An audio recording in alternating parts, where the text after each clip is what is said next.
I'd like to acknowledge Mr. Jeremy Davis for his generosity in putting on this event for us. Wow, it really is packed in here. I don't anymore feel guilty saying to people, no, we really can't fit you in. We really can't fit you in, actually. Well, that's a great sign, because I understand there's a competing event going on today as well involving Ron Paul's campaign for liberty. So the fact that we've got an overflow crowd here, we had to turn people away, means that there are a lot of people interested in this stuff. In fact, I was speaking just this morning to a gentleman from France who said, I would never have expected that I would come to Houston and there would be so many people interested in these things. And I said, well, you know, it is still a small percentage. And he said, oh, I don't know. If you had an event like this in Paris, I don't think you'd get a room full. So he was very impressed by you Houstonians. Let me start by saying a little something about what I have been up to. I'm not going to tell you how many books. There's no way to say that without sounding vain, so you can do some investigative work on your own on that. But I do have The number is 9, says Lou. Thank you. But that includes a book that is not out yet. It's coming out February 9th. And it's called, and I'm not responsible for this title, but I think the marketing department of the publisher, I understand what they're going for with the title, but the title is Meltdown, so it's one of these one-word titles like Ann Coulter has, you know, guilty, you know, treason, you know, whatever. Well, so Meltdown is the one-word title, but that always means that the subtitle is going to be a paragraph long. You know, you have to turn to page 3 to finish the subtitle, but the subtitle is, what's that subtitle again? No, it's a free market look, and see, there's the marketing department. They want people to understand this is sort of the free market take on this. A free market look at why the stock market collapsed, the economy tanked, and government bailouts will make things worse. So I wrote this in great haste, and it's surprising, given how slowly publishing tends to move, that I'm able to produce a book that comes out February 9th that in effect describes events through December 2008. I mean, talks about the Fed funds rate being targeted between 0.25% and 0. I mean, so I'm able to get all that because I have a publisher, Regnery, that can pretty much, you know, you send them your manuscript, and somehow, you know, just later in the afternoon, you're in Barnes & Noble, and there it is, you know. So I'm very grateful to have their help, and I hope you like it, because I, as I say, I had to do it in great haste. I remember this is the only time that I actually remember several nights in which I actually fell asleep in front of the computer. That's not because the book is a bore, by the way. It's because I was working so hard. But because I thought that, you know, given this catastrophe that we're facing, and it's a catastrophe in large part because of what the blockheads are about to do to us, because, you know, in their way of fixing things, I thought it was important for the Austrian perspective to get out there in book form to help get a little more attention for it, just to make it marginally more difficult for, you know, basically the left and right Keynesians in the media to pretend that this is the free market's fault, to have the sort of counter-narrative that explains what really happened. Now, in that book, even though it discusses current events at great length, it also has a historical angle, because it does actually go back into other business cycles in American history to try to explain what the causes were, to show this is not the first time this has happened. Now, the title of my talk today is Monetary Lessons from America's Past. You notice lessons in the plural. It's actually really only one lesson I want to teach, but since each succeeding business cycle features economists who act as if there never was any other business cycle. This one has no cause, just like any previous one.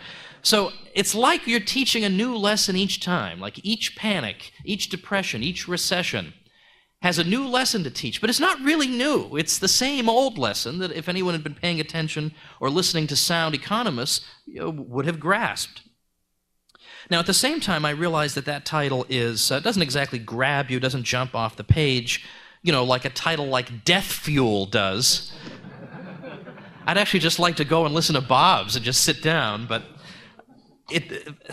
I do just want to say one little thing, because I brought a book up here that I wanted to promote, and I find out it's almost all sold out anyway. I didn't know people were aware of it, actually. But one of the big applause lines I got in a speech I gave in the fall was I said that if you're interested, if you're an opponent of war, and you're an opponent of the war machine, then you're not going to get anywhere unless you go after the money machine. There is a connection between the Fed, the central bank, and war. And I'm sort of assuming that's what Bob will be driving at. But I have this book that just came out at the end of last year called "We Who Dared to Say No to War." It's a collection of anti-war writings from across the spectrum, and I'm very happy to have done it. There's almost nothing of me in it other than the selection process and some of the introductions to some of these pieces. But it was very satisfying because I did this project with somebody on the left who, as the project went on, grew more radical. I watched this guy get more radical because it started off with him saying, well, maybe a couple of these wars are okay. And we'll just put a disclaimer saying one of the editors supports a couple of the wars. And by the end, he was saying, "Ah, to heck with all this. It's all propaganda. Forget it." So anyway, I wanted to point that out to you because once this book comes out February 9th, I'll never have time to promote this one ever again. So I hope you won't think this is too intolerable that I would mention it to you today. Now, recently, the December 2008 issue of the Quarterly Journal of Austrian Economics came out, and I had my first article in there ever, and it's called "What Austrian Economics Can Teach Historians." Because what I want to suggest today is that a historian with some background in Austrian economics is unusually well equipped to understand the phenomena of the past. Now, it happens to be the case that most historians don't really have much background in economics, and I'm sorry to be the bearer of bad news, but yes, it's true. Most of them don't really understand much about the subject. So you have a sort of almost an unfair advantage as a historian. Because, for example, you have the benefit of knowing Austrian business cycle theory. And so, therefore, when you see a system-wide bust, such as we're living through today and as we've lived through in the past, you more or less know where to look, and you know what to look for. And it isn't that history can, in effect, teach us economic laws, or we can derive such laws from history. Because history, in and of itself, is really just a sequence of events. It cannot, on its own, prove correlation, that A caused B. It can prove that B followed A in temporal sequence, but it can't prove that A causes B. For that, we need economic theory. And that is what Austrian economics gives us. Now, some of you may have seen an article by a guy named David Sirota online for Slate. Now, this fellow is a progressive, and gosh, I don't know why that word is attached to the people it's attached to. I mean, really. Every single thing they want to propose for the economy, if consistently followed, would gradually return us to the Stone Age. So I don't see why they get the word progressive, and I don't know what word we get, but it sure isn't nice sounding like progressive. But Sirota wrote this piece absolutely shocked that there could be anyone out there claiming that Franklin Roosevelt's New Deal was not a smashing success. I mean, he'd never heard this before. And so he wrote this article saying that, most economists will say so-and-so, and most historians, he said, in fact, you really won't find any respectable historians who would argue that Franklin Roosevelt's New Deal didn't help the economy, didn't increase employment, and so on. Well, I've restrained myself. I was going to write a smashing response, and I thought, I'm going to keep these smashes for when my book comes out, and I can plug it and drive Sirota crazy at his expense. I'll be promoting my own stuff. But the obvious sort of reply, at least one obvious reply, is that this is not a strictly historical question anyway. It doesn't matter to me that a bunch of historians who know, I'm telling you, I mean, you get to know them. They may be wonderful, delightful people with many, many fine qualities, but they don't know a thing about economics. I mean, these days, even the economists don't know economics. So I don't even blame the historians. But the question of whether a certain policy was good or bad for the economy cannot simply be answered by looking at statistics. Well, before we did it, the unemployment rate was thus and so. After we did it, it was thus and so. Therefore, it helped or hindered. Well, that kind of question can be answered, again, only with the benefit of theory. Because of course, unemployment may in fact go down. That could be the result of the natural working of the marketplace, in effect operating in spite of government restrictions on its free operation. How can we ever know whether various trends in employment are attributable to government programs, or whether in fact these happy outcomes occurred in spite of these programs? How can you know that in the absence of economic theory? And this is something most historians aren't equipped with. So it's not a historical question. It's where would the economy have been in the absence of these programs? That's the question we need to look at. So these are not by and large historical questions, but we are relying on historians without an economic background to answer them. Now, I'm going to sort of take for granted that most people in the room know Austrian business cycle theory, and if you don't, that's too bad. You should learn about it. And I actually don't mean that to sound snooty. I think it is arguably the most significant contribution the Austrian school has made. But I will sort of try and give my 2-minute exposition of it, because then I'm going to try to apply it to various episodes in American history. According to Austrian business cycle theory, when the central bank, or really it doesn't even have to be a central bank, it can be a by and large decentralized type of banking system as existed from the 1860s to the end of the 1870s, that had government-granted money creation powers. But we'll say, for shorthand, when the central bank increases the money supply and artificially forces interest rates down, it provokes unsustainable investment booms in particular sectors. These are unsustainable because, for one thing, the general public has not shown any particular desire to postpone its consumption and wait to consume in the future, to defer its consumption for the future.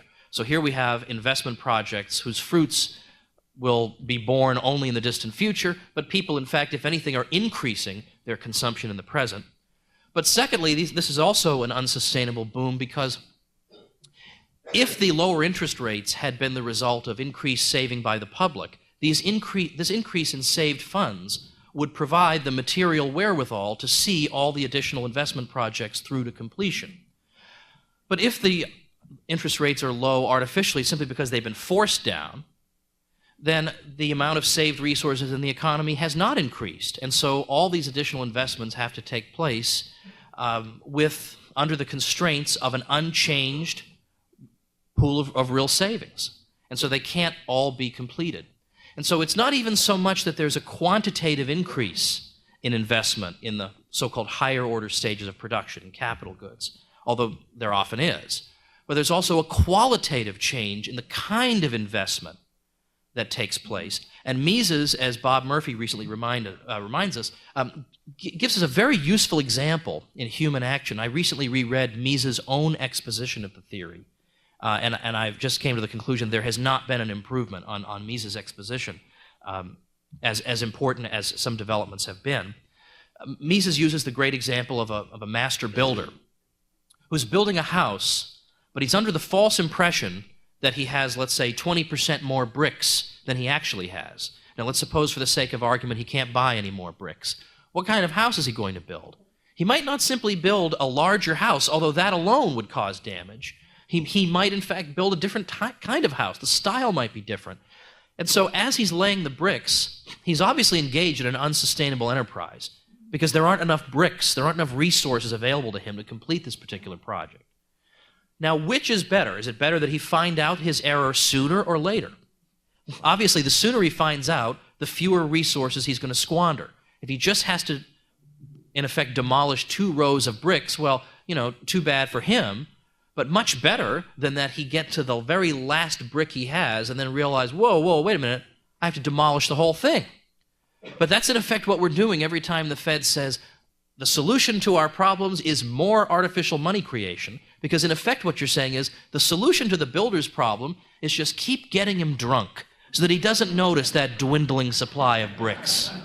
That ought to solve the problem. But that's what the Austrian school means when it says that all you're doing is setting the economy up for a worse bust in the future, because you're perpetuating its movement down this unsustainable trajectory.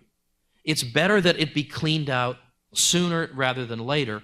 And the present bust is arguably the best example in American history of this principle. That if, for example, the dot-com bust, now the dot-coms by and large went bust, but there were other sectors of the economy that ought to have been cleaned out a little better than they were and were allowed to persist. And as Mark Thornton has pointed out, it's interesting to note that the recession that we saw in 2000, going into 2001, was the first one on record for which new housing starts did not decline. So it seemed to people that, and here's how we get all these myths of the housing bubble, that, well, you know, everything else may go down, but apparently housing never does. Housing was just always going to go up. The prices will get higher. It's the best investment you can make. You can flip houses for a living. I read recently somebody arguing that Home and Garden Channel, HGTV, is partly responsible for the housing boom, right?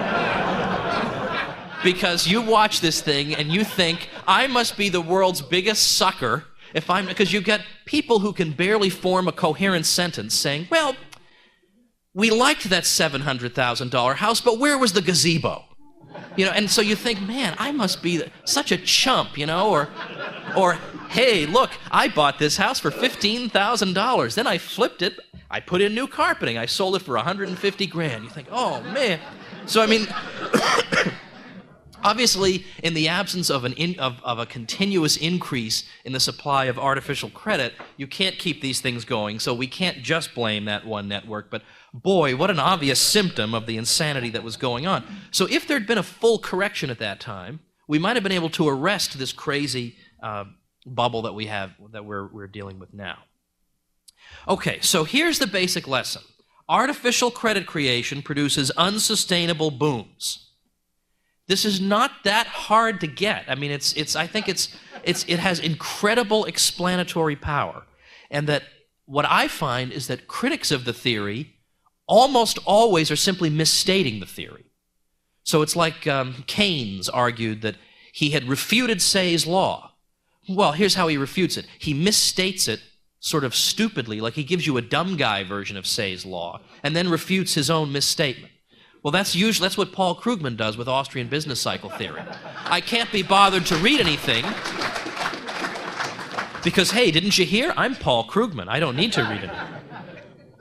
So, but as I say, I'm calling these monetary lessons because, again, it's as if these things never occurred. And when you read, in effect, contemporaries, you read people in the 19th century, like William Graham Sumner, they are all aghast that the same symptoms are manifesting themselves in these busts, the same boom-bust cycle, the same causes, and just when people maybe start putting two and two together, then they get enticed to start the whole thing up again. And Sumner just can't believe this. Why are people not getting it?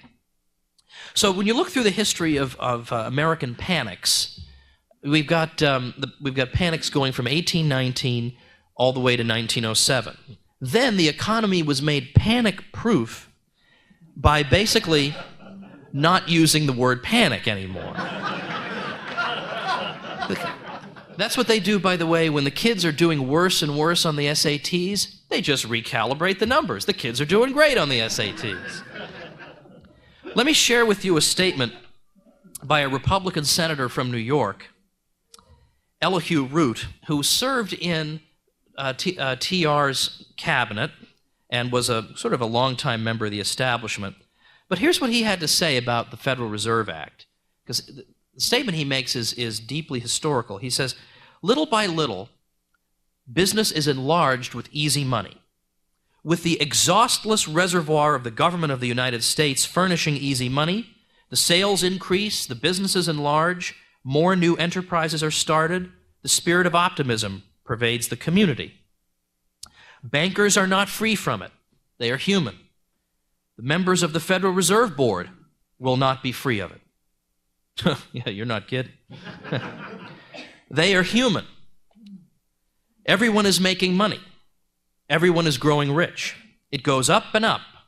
The margin between costs and sales continually growing smaller as a result of the operation of inevitable laws until finally someone whose judgment was bad, someone whose capacity for business was small, breaks. And as he falls, he hits the next brick in the row, and then another, and down comes the whole structure. That, sir, is no dream. That is the history of every movement of inflation since the world's business began. And it is the history of many a period in our own country. That is what happened to greater or less degree before the panic of 1837, of 1857, of 1873, of 1893, and of 1907. The precise formula which the students of economic movements have evolved to describe the reason for the crash following the universal process is that when credit exceeds the legitimate demands of the country, the currency becomes suspected and gold leaves the country. Well, apart from a few phrases that maybe I might not have used, he still has hit upon an important, constant factor in every one of these downturns. And yet, when you talk about Austrian business cycle theory, when you can get someone who's reasonably intelligent, who hears you out, oftentimes the response is, okay, well then what do you say about panics and depressions that occurred before the Fed? Well, it's the same basic ingredient in every single one. Now, some of you may know that Murray Rothbard did his PhD dissertation at Columbia University on the Panic of 1819, and his book on the subject was published by Columbia University Press in the early 60s. And this book on that panic was extremely well received in the scholarly community. It got excellent reviews in all the major journals. And I remember being in graduate school, in fact, it might even have been an undergraduate at the time, and I had to read a book on Jacksonian America. And in the bibliographical essay, I remember this author, who was just a mainstream, middle-of-the-road historian, saying, talking about what you should read on economic history of this period. And he said, Murray Rothbard's book, The Panic of 1819, is unlikely to be superseded. And I remember having just such a sense of satisfaction, this just matter-of-fact mainstream acknowledgement. I thought, Murray Rothbard for the win. That is so great. See that. Well, in this Panic of 1819, what do you see happening? Well, we have, first of all, the Second Bank of the United States, chartered in 1816, becoming an engine of inflation. Big surprise there. Supposedly, the Second Bank of the United States was supposed to restrain the inflationary moves of state banks and banks across the country. But as critics noted at the time, what's much more likely to happen than that this will be a restraining force is that it'll be just another crummy inflationary bank. So the solution to a bunch of little ones is to have one big giant one. And in fact, that's what it wound up doing. And in fact, Senator William Wells of Delaware had warned that exactly this would happen. He said that if you think you're going to get relief from inflation, in effect, by creating a giant national bank with government monopoly privileges, that's like hiding in the water for fear of the rain. This is not going to solve your problem. He said, this bill came out of the hands of the administration ostensibly for the purpose of curtailing the overissue of bank paper, and yet it came prepared to inflict upon us the same evil, being itself nothing more than simply a paper-making machine. Well, in the wake of the bust that took place, Murray points out in his book that a great many American writers came to the conclusion that in order to promote stability in the banking system, what you needed, in effect, was a system of 100% reserve banking, or at the very least, a system in which the banks are not bailed out if they cannot satisfy their depositors' claims, which, in fact, they consistently throughout the 19th century and into the 20th were allowed to do. Up through the Panic of 1907, they were allowed to simply say to their depositors, well, tough luck, it's going to take us a while to get your money if we ever get it. Interestingly, though, there's also some acknowledgement that the way to restore the country to prosperity is to, in effect, let all this phony baloney credit and all the malinvestment, let it all shake itself out and let the economy build itself up again from a sound foundation. The New York Evening Post, for example, wrote, "Time and the laws of trade will restore things to an equilibrium if legislatures do not rashly interfere in the natural course of events." Well, there it is, right? There's the best advice you could imagine. That's from 190 years ago. Also, a number of voices, even again in 1819, came to the conclusion that in fact, banks through artificial credit creation can start the economy on booms that in effect sow the seeds of their own destruction and reversal. And they in effect had this rudimentary understanding that the banks sort of create more paper money than they have gold to back it. They push up prices at home. These higher prices at home encourage Americans to buy more goods from anywhere but home, from abroad. And likewise, it discourages foreigners from buying American goods. Foreigners, in turn, pile up all these banknotes from America because Americans are buying more foreign goods.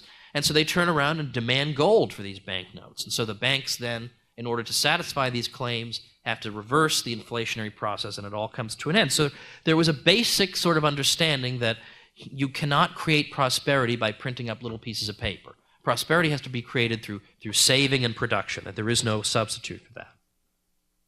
Now, of course, there is also introduced into the system so-called moral hazard, which refers to the phenomenon by which you tend to engage in more risky behavior if you know the consequences will be borne not by you in particular, but will be socialized across a broad group of the population.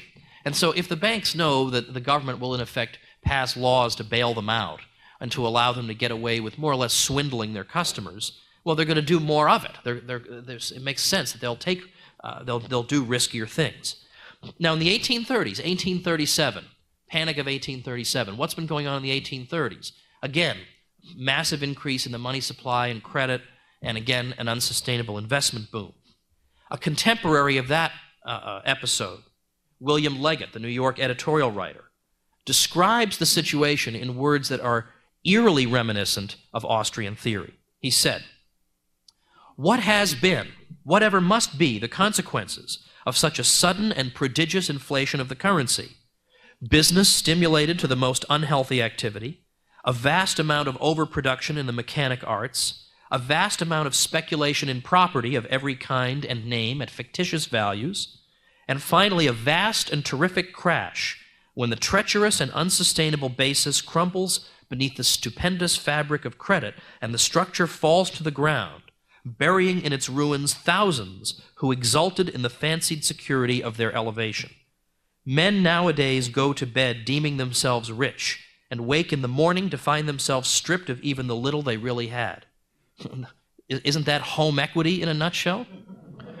They count, deluded creatures, on the continued liberality of the banks, whose persuasive entreaties seduce them into the slippery paths of speculation. Again, home and garden, that sort of thing. But they have now to learn that the banks cannot help them if they would and would not if they could. They were free enough to lend their aid when assistance is not needed, but now, when it is indispensable to carry out the projects which would not have been undertaken but for the temptations they held forth, no further resources can be supplied. Leggett, at the end of 1837, said, "Any person who has soberly observed the course of events for the last 3 years must have foreseen the very state of things which now exists. He will see that the banks have been striving with all their might, each emulating the other, to force their issues into circulation and flood the land with their wretched substitute for money. He will see that they have used every art of cajolery and allurement to entice men to accept their proffered aid, that in this way they gradually excited a thirst for speculation. And by the way, not that speculation is a bad thing in and of itself, but these artificial booms encourage people to think that everybody can be a speculator, or everybody can invest in the stock market. Anybody can, and if you're not, you're a sucker, which they sedulously stimulated until it increased to a delirious fever, and men in the epidemic frenzy of the hour wildly rushed upon all sorts of desperate adventures. They dug canals where no commerce asked for the means of transportation. They opened roads where no travelers desired to penetrate, and they built cities where there were none to inhabit." Now, the Panic of 1857, what's going on there? A 5-year inflationary boom, very substantial credit expansion. Not surprisingly, what are the hardest hit industries? Well, the industries that expanded the most during the boom, the most capital-intensive, railroad construction and mining companies. President James Buchanan, and I always regret citing any politician for economic wisdom. It just seems wrong to me. But it is interesting because we're never going to experience this again. But a century and a half ago, in his first annual message, James Buchanan said, "It is apparent that our existing misfortunes have proceeded solely from our extravagant and vicious system of paper money and bank credits." And he said that he said this later, as long as banks were permitted to expand credit beyond the level of deposits they had on reserve, he said, quote, "These revulsions must continue to occur at regular intervals."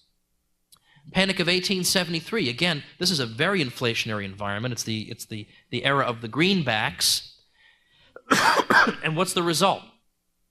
Well, we see, again, a boom in railroad building. And similarly to today, where we saw a boom in housing, the boom is encouraged largely by the artificial credit expansion, but is also sustained by regulatory and legal benefits. So, for instance, the railroads were getting subsidized loans, they're getting land grants, in the same way that today, housing, in addition to the credit spigot being unleashed, we also had Fannie and Freddie, we had various other stimulus to home purchasing and construction. So, again, we see a boom-bust more or less along the Austrian line. And Murray Rothbard points out that if you actually look at the decade of the 1870s, this is supposed to be an example of how terrible it is before you have a Federal Reserve System. First of all, you can't blame the 1870s on gold anyway, because the gold standard was only reestablished in 1879.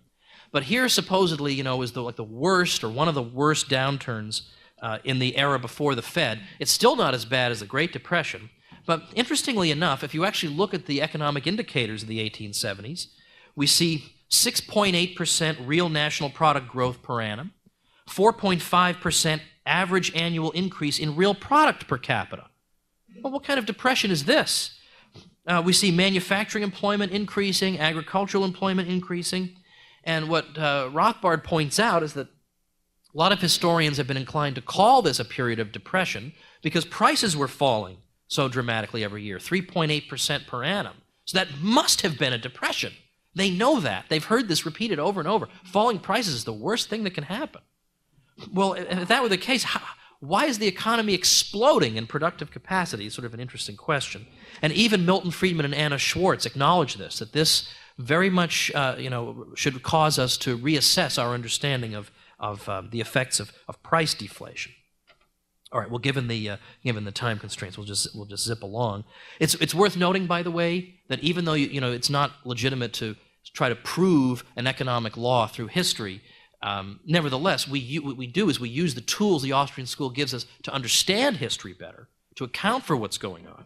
But all the same, it is interesting to note that in the 1870s, prices and wages were both rising. In the 1880s, the first decade after gold had been, in effect, reinstituted, what do we see? Wages still rising, but prices falling. In fact, wages rose 23% during that decade, which may be the best decade for wages in American history. Now, suppose it had been reversed. Okay, suppose the gold decade had been the one with rising prices and wages, and the fiat money decade had been the one with rising real wages for workers. We'd never hear the end of that, right? That just proves gold stinks and nobody wants it and it's terrible. Whereas when it's reversed, what do we ever hear about the 1880s, right? Nothing, like crickets. Like you don't hear any response about the 1880s. So, I mean, those who live by these historical, empirical examples should also perish by them. So you might as well throw the 1880s at them. 1890s is a similar thing. There's a panic largely because people were losing confidence in the U.S. gold standard because there was a suspicion that there was going to be a move toward an inflationary kind of silver standard. And so there was, and in fact, then there was a suspicion that the banks were unsound, so there was a run on some banks, and then they had the usual allowance of these banks to suspend specie payment, as usually happens. In 1907, we have the Panic of 1907. What happens there? Well, we've got banks that can't meet their obligations to depositors. So, October 21st, 1907, there's a run on the Knickerbocker Trust Company in New York, and that bank failed. 3 days later, the second largest trust company also had a run. And then, because of this, people around the city and around the country began demanding money from the banks, and the banks couldn't produce, and they went. Many of them went under. Now, historians look at this episode and conclude this shows we need a central bank to be a lender of last resort, to bail out banks that can't meet their depositors' demands. Now, why historians are making this ethical judgment is a good question. I mean, why don't historians instead say, man, these were really crummy banks, and it's a good thing they went out of business.